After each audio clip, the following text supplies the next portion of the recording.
को खतरा है जेल में। और वैसे भी ये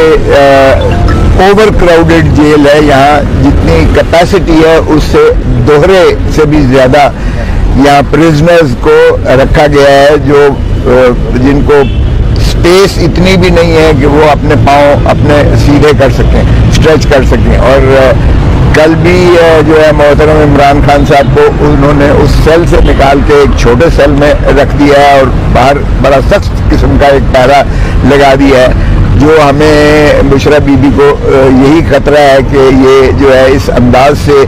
चूँकि पॉलिटिकल ग्राफ तो मोहतरम इमरान खान साहब का ये मुनहदम कर नहीं सके हैं, बल्कि वो बदस्तूर वो इजाफा हो रहा है उसका, और उनका पॉलिटिकल जो है कैपिटल वो बढ़ता चला जा रहा है। और जितनी ज़्यादा हुकूमत की जानिब से, और ये तसलसल है पीडीएम हुकूमत का,